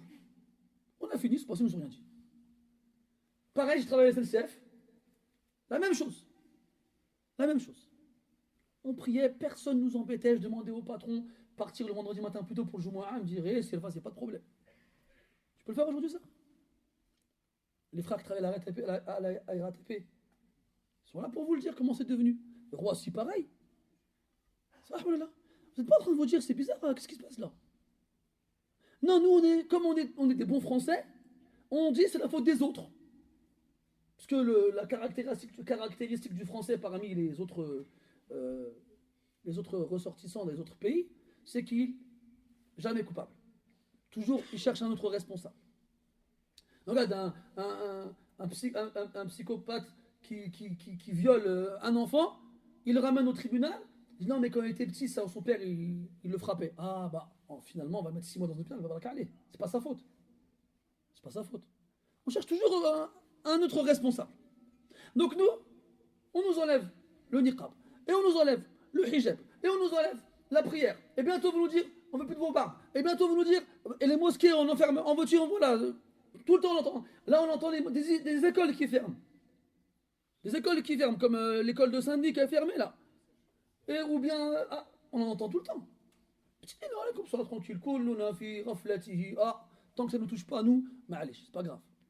Mais il faut se poser une question. Pourquoi vous croyez que c'est que eux qui nous enlèvent? Eux, ils ne sont que des causes. C'est Allah Ta'ala qui choisit, qui décide. Et il en fait eux des causes. Et normalement, on devrait se frotter les yeux, se mettre des claques dans le visage et dire oh, faut qu'on se réveille là. Il y a un problème. Comme on n'est pas digne de toute cette liberté, eh ben on nous la retire. On nous la retire. Hein, les musulmans en France, ils ont de quoi être fiers, franchement. Chaque fois qu'on entend une catastrophe en France, il y a un musulman derrière. Maintenant, ils en sont fiers, ils se filment en direct et te mettent ça sur les réseaux sociaux. Moi, quand j'entends des histoires comme ça, je dis ah, Rabbi, c'est pas un musulman, ya Rabbi, c'est pas un musulman, c'est un Cédric ou c'est un Jean-Jacques. Après, j'apprends quoi? Il s'appelle Mohamed. Il s'appelle Karim, il s'appelle Daoud, il s'appelle Soufiane. Inna lillah wa inna ilayhi raji'un. Voilà. C'est les nôtres qui font ces choses-là. Donc voilà. Et nous, on est toujours en train de dire non, mais les Français, ils nous aiment pas. Oui, ils nous aiment pas, c'est vrai. Mais de l'autre côté, des fois, tu es en train de te dire, franchement, je serais français, je serais comme eux. Quand toi, tu vas dans ton bâtiment, l'ascenseur, il est en panne parce que je sais pas qui sont venus s'amuser avec les fils. Ou bien tu rentres dedans, il y a quelqu'un qui a uriné dedans. Ou bien il y a des gens qui sont en train de vendre de la drogue dans les escaliers. T'as pas envie de prendre une carte au Front National? T'as envie? Elle est là le problème. Toujours en train de pointer du doigt les autres et s'oublier soi-même. Il est où Nasrou ad-Din huna, il est où? Ces gens-là, ils se disent musulmans. T'as vu quand ils font leurs méfaits, qu'est-ce qu'ils font? Le Coran de la Mecque. Il est en train de faire des choses catastrophiques. Et il n'a pas honte, il joue sur le Coran de la Mecque. Sur le Coran de la Mecque, je vais te faire, et je vais te faire, et je vais te faire. Voilà, c'est l'ajab ça. Et nous, on passe devant eux, on ne dit rien. C'est nous, on devrait les attraper ceux-là et les corriger. C'est nous. Mais nous, non, on est chez nous, tant qu'ils ne nous embêtent pas, on les laisse faire. Voilà. Dans les années 80, dans les cités, dans 93, il y avait beaucoup de Français. Aujourd'hui, il n'y en a plus. Il n'y en a plus. C'est tous partis. On les laisse entre eux. De toute façon, ils ont tout détruit. Il n'y a plus rien à faire ici, on part. C'est ce qui s'est passé. Petit à petit, ils ont quitté les cités et puis nous ont laissés entre nous. Tu vas dire, c'est leur faute, tu vas dire. Après, tu les entends parler, Zama. Il y a des reportages qui passent à la télé, tu vois des jeunes de cité, ils disent quoi? Ouais, c'est l'État, il nous a mis ensemble dans des quartiers, et puis il y en a un, il m'a fait rire. Mais vraiment. Il a dit, regardez, il y a combien de terrains de foot et de basket dans une cité, et il y a combien de bibliothèques? Vous trouvez ça normal? Je dis, mais toi-même, tu sais pas lire, toi, tu parles de bibliothèque, là. Vas-y à la bibliothèque qui y a alors à ce moment-là. Toi, ni t'as été à la bibliothèque, ni t'as été jouer au foot. Si c'est moi t'avais fait du foot, tu nous aurais resté tranquille. Non. Je dis, bon, il y a des livres là-bas, il y a des ballons, vas-y. Il y a des ballons ici, moi je vais vendre de la drogue, c'est plus facile. Ah oui, c'est mieux. Je vais agresser les gens dans le RER. C'est plus facile. Moi j'allais à la bibliothèque quand j'étais petit. Pourquoi j'ai pas vendu de la drogue, moi? Pourtant j'ai grandi au 3000. Dans mon bâtiment, on vendait de la drogue. Dans le mien. Combien de fois on trouvait des seringues par terre? Combien de fois? Une fois, on a même trouvé la cachette où il cachait du shit. dans les armoires électriques, là, dans les couloirs. J'étais petit, hein. J'étais à des kilomètres de savoir le hukm shar'i de ces choses-là. Même le nefsi, il n'aimait pas ces trucs-là. On les prenait, on les jetait dans le trou de l'ascenseur. Mais c'est pas ces choses-là. Eh ben non. Nous, on laisse. On fait rien. On dit rien.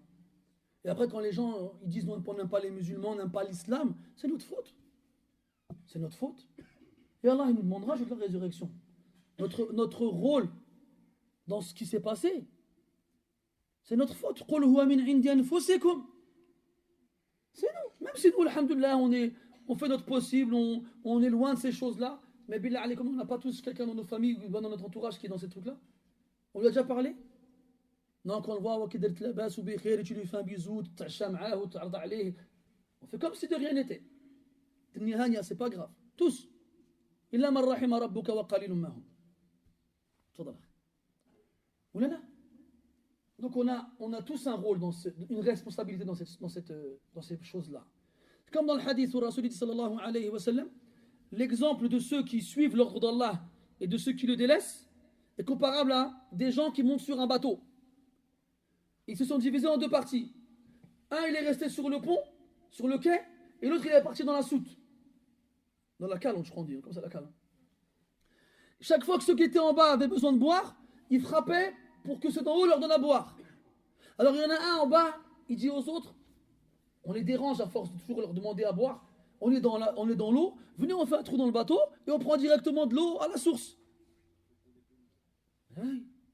Et là le prophète il dit à la fin, il dit, si ceux d'en haut, ils empêchent ceux d'en bas de faire un trou dans le bateau, ils seront tous sauvés. Mais si par contre, ils les laissent faire un trou dans le bateau, ils seront tous perdus. Tous. Eh bien, dans le bateau, ils n'ont pas fait un trou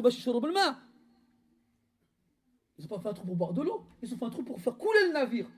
Et nous, on est là, on est là, regardez comme ça, c'est bien, continuer. Vous voulez un coup de main? On les laisse faire. وفي الحديث قال عليه الصلاة والسلام والذي نفس محمد بيده لتأمرن بالمعروف ولتنهون عن المنكر أو ليوشكن الله أن يسلط عليكم شراركم ولا يدعون الله أتقاكم فلا يستجاب لهم. نسيت جزءا في بداية الحديث. ولتأخذن على أيدي ظالميكم. هذا محل الشاهد. Vous allez ordonner le bien et interdire le mal et arrêter l'injuste parmi vous. Laissez pas les gens faire le mal parmi vous. Arrêtez-les. Empêchez-les de faire le mal. Sinon, Allah il enverra contre vous les pires d'entre vous. C'est pas ce qui se passe là? Puis, les plus pieux d'entre vous invoqueront Allah et Allah il leur répondra pas. Et Allah il leur répondra pas. وللحديث بقية نؤجله إلى ما بعد عودتي من رحلتي إن شاء الله تعالى. Jeudi, je pars, Inch'Allah Ta'ala, 2 semaines. Donc vous aurez des vacances. Et je serai là mercredi, par contre, pour ceux qui assistent au dars de mercredi, Inch'Allah Ta'ala. Donc je serai là mercredi, Inch'Allah. Et donc le week-end prochain, et le week-end d'après, et le week-end d'après, parce que je reviens samedi en fait. Donc si je rentre tôt samedi matin et que je suis... J'espère, je ne peux pas vous promettre ça. Je viendrai samedi. Mais sinon, ce sera le dimanche d'après, Inch'Allah ta'ala. Sallallahu alayhi wa lakum at-tawfiq, astawdi'ukum Allah alladhi la tad'u wa da'u. Non, ça je vous le dirai mercredi, Inch'Allah. سبحانك اللهم وبحمدك أشهد أن لا إله إلا أنت نستغفرك ونتوب إليك صلى الله على نبينا محمد وعلى آله وأصحابه أجمعين والحمد لله رب العالمين وبارك الله فيكم.